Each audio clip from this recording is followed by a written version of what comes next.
Okay, so good morning and welcome back to my channel where we're going to be talking about the Northern Pacific and its history and the North Coast Limited and just other general historical overview of the Northern Pacific Transcontinental Railway. So the Northern Pacific was the United States' second transcontinental railroad and the first to connect to the Pacific Northwest. This line's storied history started when the U.S. was embroiled in a brutal war to determine its future, which was the Civil War, just so we're making sure that colorful metaphor makes its point. The Northern Pacific Railroad was chartered by Congress in 1864 and signed into existence by President Lincoln to connect the Great Lakes region of the United States with Puget Sound and Washington Territory. Like its more southerly brother, this route was also given land grants by the federal government and other fund strings to complete itself, and these conditions led in part to the storied history of the Northern Pacific, at least in its early days.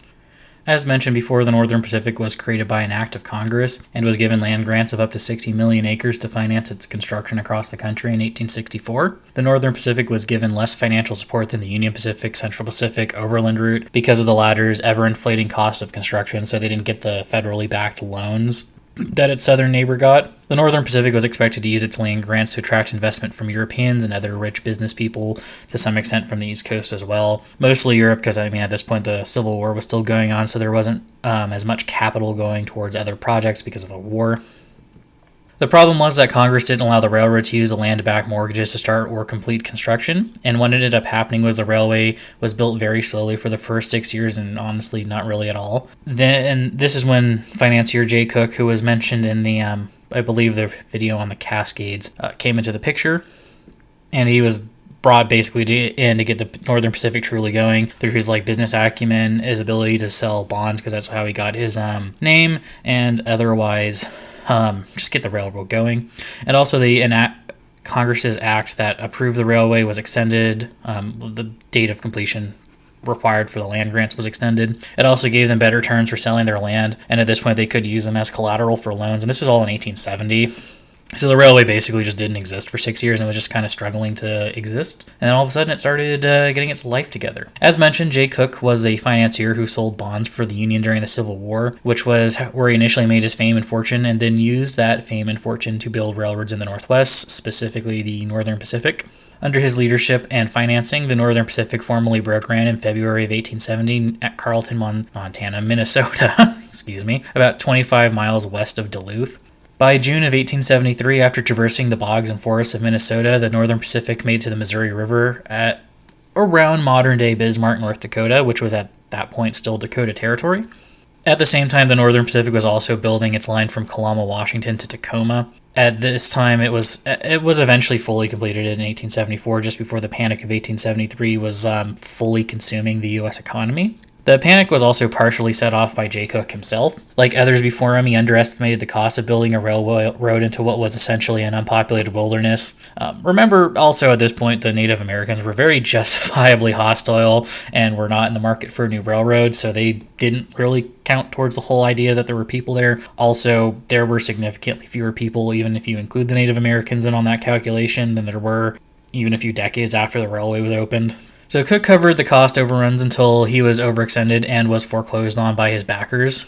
And 2 years later, the Northern Pacific slipped into bankruptcy. At this point, Frederick Billings and Charles Barstow Wright took the company over and reorganized it. And the only major construction that went on at this time was a branch line to Puyallup, Washington. I'm hoping I said that right. And it was to haul coal out of a local coal field, and most of the coal was shipped to San Francisco. Also, this period is when the shops at Edison, which is now part of Tacoma, was built, and the railroad wouldn't fully recover until 1880, when construction would resume more earnestly, and it was eventually completed fully to Wallula, Washington, where it connected with the Oregon Rail and Navigation Company, as mentioned in the video on the city of Portland. In 1883, with the connection with the ORNN, was when Henry Villiard came into the picture. As mentioned in the last videos about the UP in Oregon and the Cascade, Henry Villiard was a German-born transportation magnate that held a monopoly on transportation into and out of Portland and wanted to keep it that way. Since the Northern Pacific was building towards Tacoma, Washington, that threatened to reduce, and did reduce, eventually Portland to being the second city in the Pacific Northwest.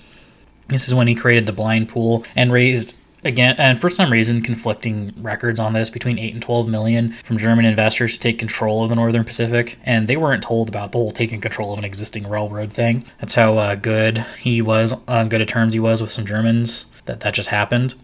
And he did this to keep the Northern Pacific from finishing its line to Tacoma, and thus allowing Portland to, at least for the time, stay the number one city in the Pacific Northwest. He succeeded, but his rise and fall were very quick. Basically, he rose, and within a week after driving in the Northern Pacific's Golden Spike, he had a nervous breakdown and resigned from president of the Northern Pacific, which was handed over to a man named Robert Harris, who formerly worked for the Chicago, Burlington, and Quincy. Also, quick note on that, the Chicago, Burlington, and Quincy was not owned by the Northern Pacific at this point. That came a little bit later in its history. So with the departure of Villiard and the transition to Robert Harris, a lot of things started changing and changing very quickly, as did railroading in the Pacific Northwest. Harris came in and wanted to untangle the messy relationship they had with the Oregon Rail and Navigation Company, and this is when the Northern Pacific finally made its push towards Tacoma, where it wanted to terminate anyways. And also, as a side history, in 1881, which is before all this happened, the Cascade Mountains were surveyed again by a man named Virgil Bogue, and he discovered Stampede Pass. This was before Williard's departure in 1884, but building towards Stampede Pass started almost immediately after his departure, and by 1886, the Northern Pacific had made it to Yakima and was preparing to conquer Stampede Pass. And across the pass, at least initially, the railroad had built a series of switchbacks at a 6% grade to cross the Cascade. At the same time, a 2-mile-long tunnel was being dug under Stampede Pass, which would be completed and opened by May 27, 1888, which meant the final completion of the Northern Pacific between the Great Lakes and Puget Sound. Also, on the note of these switchbacks, it actually took basically the biggest engines that they had at the time, or could build as far as steam engines went, to just haul like a little dinky 10-car train over the pass, so it was a very difficult climb, and the tunnel made that a lot faster. But this wasn't the end for the trials and tribulations of the Northern Pacific. The Northern Pacific started building hundreds of miles of freight line to increase its freight traffic, which buried them in about $100 million in debt, which saddled the company going into the Panic of 1893 when it went into reorganization again in 1896 officially. But it was basically, once a panic starts, a lot of your economy's on the hook, but it takes a while for some bigger companies to fully get consumed in the boiling oil of the whole thing. And this period of reorganization is when the period of quote-unquote Morganization happened. So the Northern Pacific fell into the orbit of J.P. Morgan's financial empire. At the same time, James J. Hill had bought up a large stake in the Northern Pacific, and he was running the Great Northern, and it also at this point had finished its line to Puget Sound in 1893, just as the panic had started happening. And the Northern Pacific remained mostly independent in its days as a Morgan-affiliated company. Only a shakeup at the Northern Pacific allowed the Northern Pacific to actually start falling more into Hill's orbit than in the J.P. Morgan orbit. Long story short is one person who was running the company died, and the person who was meant to take his place was actually working for the New Haven Railroad, and basically the Morgan's interest in the company just started falling apart. After this point, the Great Northern and the Northern Pacific were both left without direct links to Chicago, and while the Chicago, Burlington, and Quincy was seen as the railroad that would make this link work, Hill saw the Chicago, Burlington, and Quincy as a railroad that would not only get him to Chicago, but give him a strong foothold in the Midwest, which would expand his business. And at the same time, Harriman of the Union Pacific also wanted to take control of the Chicago, Burlington, and Quincy to give his Union Pacific a direct connection to Chicago. At this time, Harriman also had a controlling interest in the Southern Pacific. This is a thing I never really mentioned, how the Harriman era worked with the SP, and I probably will be making a video about that at some point because of my own. Basically, I didn't know what I was doing with the channel at the time, so didn't really have a good formula for this, but anyways. He owned around 40% of the company, which made him its largest shareholder. Hill and Harriman both went to Charles Eliot Perkins, who was the elderly owner of the Chicago, Burlington, and Quincy, and they both looked to buy out the CB&Q. Perkins set a price at about $200 per share, and Harriman cheaped out and said no, and then Hill turned around and bought 97% of the company, and split it equally in ownership between the Northern Pacific and the Great Northern. But not wanting to be outdone, Harriman tried to buy a controlling interest in the Great Northern to get access to the CB&Q for favorable business deals, if not trying to buy it out entirely. This led to a private stock war that heavily inflated the price of the Northern Pacific stock, which rolled anywhere from $150 to $1,000 per share. Mind you, this is in the 1900s dollars, not in inflation-adjusted dollars. I have not done any inflation adjusting on these figures. Just saying. So Harriman's broker wouldn't cover one of the stock transactions to buy the company's preferred stock, but Hill was able to get J.P. Morgan, who was on vacation in Italy, to cover the purchase of 150,000 shares of common stock, which enabled Hill to retire the preferred stock, so they didn't exist. But this case ended up bringing them to a U.S. Supreme Court case over antitrust violations, and the Hill and Harriman companies were quasi-broken up. But even as the Hill and Harriman empires were facing dissolution in the courts, the Great Northern and Northern Pacific chartered the Spokane, Portland, and Seattle Railway in 1905 and started building towards from Spokane to Portland along the northern bank of the Columbia River, which is something, as I mentioned, was another focal point of the Villiard Northern Pacific conflict. The Villiard didn't want the Northern Pacific building a line along the northern bank of the Columbia River, which was why he bought them out or got control, even if it was only for a few years. This railroad was completed in 1908, and also this was also part of the fight between Hill and Harriman. The Spokane, Portland, and Seattle started building a line to connect to Bend, Oregon, which would eventually connect to the Western Pacific at Bieber, California. Although the Inside Gateway was completed, I think, in the Depression, if I remember correctly. This was just one of the fronts in the war between two financial titans. And it also must be noted that at this time, the Northern Pacific operated a very large land selling arm after it was completed to get enough people to the land grants that they owned. The Northern Pacific helped push the Red River Valley as a place for Germans and Scandinavians to settle with cheap land, a familiar climate, and really tempting transportation costs. The Northern Pacific opened immigration offices in Germany and Sweden in an attempt to get people to settle along its tracks. And this proved to be successful since when the Northern Pacific line was finished, and even to this day, it's actually the most populated of the transcontinental lines across the northwest of the United States. And the Northern Pacific was so really successful at this that they were still offering quote-unquote colonist fares well into the 1920s on their system timetable. So their land selling arm went on for a very long time, and as I mentioned, I believe in the Santa Fe episode, that a lot of railways actually still do own a lot of their land grant land. They didn't sell it all off because a lot of it actually wasn't really worth a lot, at least for farming, and it wouldn't be until like big mining and oil became a thing that their land would be used. So yeah, railways still own a lot of land. Just a thing that people don't really know. So this brings us to the transcontinental rail services along the Northern Pacific. The Great Northern Service will be subject to a different video, which will be next. So the flagship train that ran the Northern Pacific was the North Coast Limited that ran from Chicago to the Pacific Northwest. North Coast Limited was very much the second train to the Pacific Northwest, despite being the first passenger train to run between the Midwest and the Northwest. The North Coast Limited, like the Northern Pacific, didn't go through a laundry list of name changes as it went on. The North Coast Limited was launched in April of 1900 and ran to Puget Sound, between Puget Sound and St. Paul as a summer-only train until 1902. And in 1909 is when it was fully re-equipped with heavyweight cars built by Pullman, and the Portland section was added over the Spokane, Portland, and Seattle. And in 1911 is when the train was fully extended via the Chicago and Northwestern of all railroads to Chicago, and then that was switched to the Chicago, Burlington, and Quincy, which they had an ownership stake in 1918. And the North Coast Limited may have been the second train, quote-unquote, to the Northwest as time went on, but it was never the fastest train, at least until the Streamline era, running between Chicago and Seattle.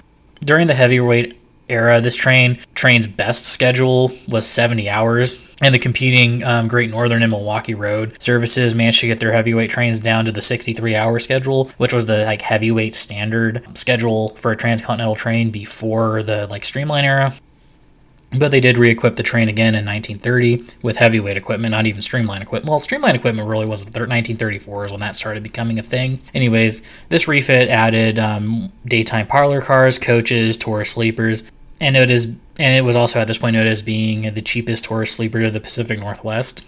And the North Coast Limited was also noted in its marketing material as being the quote-unquote last word in luxury to the Northwest, mostly because it was the last of the three railroads to fully streamline its flagship train, fully to add the modern amenities. It was the last to still be running as a heavyweight train, which we'll get into that with the Great Northern video, that they actually were really slow on the uptake. Well, I'll give them a break on that, but that'll be more of a discussion of the Great Northern video. Anyways, the North Coast Limited ran with a sparsely decorated observation car before this, and only had a split diner lunch counter, and ran on top of that a much slower schedule. So much slower that the North Coast Limited at this point was barely keeping up with the Great Northern's secondary transcon, the Oriental Limited. So again, very slow train. But the North Coast Limited was fully streamlined in 1946 when it received its new cars from Pullman, which they had ordered in 1944. This order was enough for them to equip 6 train sets which enabled the Northern Pacific to run the train on a new daily schedule. This new daily schedule was competitive with the Great Northern and Milwaukee Road schedules of approximately 2 days between Chicago and Seattle. This train also got a new paint scheme, which would come to define the Northern Pacific and its passenger trains. This new paint scheme was the two-tone green color pattern that most people seem to associate with the Northern Pacific. Before this, the Northern Pacific used a black paint scheme with a green stripe down the windows. As time went on, the North Coast Limited continued on to the beginning of Amtrak, but we'll talk about its decline and eventual Amtrakization in a minute. The Northern Pacific also ran secondary trains along its transcontinental route. Humorously, there was also a series of daytime local trains that ran between St. Paul and Seattle that someone could take if they had a week and a half of time to kill on a one-way trip. Northern Pacific also ran a secondary train along its route called the Alaskan. The Alaskan, from what I can tell, ran as a heavyweight train with coaches and standard sleepers, much like every other railway's secondary train along its main line. It made more stops, ran a slower schedule than the limited stop express train, and this train was quote-unquote replaced by the Mainstreeter, and the Mainstreeter was launched because the North Coast Limited was put on a much faster schedule, and it was cut from 48 hours down to 37. And the Mainstreeter took over the stops that were dropped from the North Coast schedule, and the schedule of the Mainstreeter was 48 hours, or the old North Coast's scheduled run. So the Northern Pacific did manage to catch up with its competitors and actually at least outdo the Milwaukee Road based on the last video. Other secondary trains that ran the Northern Pacific transcontinental route were the Atlantic and Pacific Express, which were a limited stop train that made more stops than the North Coast Limited, but fewer stops than the Alaskan from the looks of it. And this was a train that I do think was canceled sometime in the 20s, or at least it was gone by the Depression. There was also the Yellowstone Comet, which was an all-Pullman train from Chicago to Yellowstone during the tourist season. Another secondary train that ran the route were from St. Louis and Kansas City, which were handled by the Chicago, Burlington, and Quincy up into Montana, where the Northern Pacific took the train the rest of the way to Seattle. As time went on, the Northern Pacific was affected by losses in ridership seen by railroads across the U.S. in the early 60s. But until the end, the Northern Pacific ran two transcontinental trains, the Express North Coast Limited and the local Mainstreeter. The loss of passengers and revenue for the Northern Pacific was surprisingly less steep than most of the other railroads in the United States. Part of this was it had a good connection to Yellowstone at Livingston, Montana, and the fact that it, like the Great Northern, ran a fairly isolated part of the United States meant that people living along the Northern Pacific and Great Northern had few alternatives to public transportation beyond the train or driving, which meant ridership numbers stayed fairly high. Also, at this point, there really wasn't an interstate highway, and if I'm remembering correctly, because I'm not looking at a map while recording this, the Great Northern line actually doesn't even have a paralleling interstate, and I think the Northern Pacific line does, but the Great Northern line doesn't, which is actually one of the reasons why Amtrak held on to the Empire Builder far more vociferously, I guess is a way to put it. And also, I have to note that the Northern Pacific still ran their Mainstreeter at a profit until it lost its mail contract in 1966, whereas the Milwaukee Road dumped the Olympian Hiawatha 5 years earlier, despite running in a rural area as well. That's also fairly isolated. At the end of its life, the North Coast Limited and Empire Builder were combined for the run between Chicago and St. Paul, and I think the Mainstreeter and Western Star were as well, but I'm not entirely sure about that. And this was the setup during the year when the trains ran under Burlington Northern post-merger as well.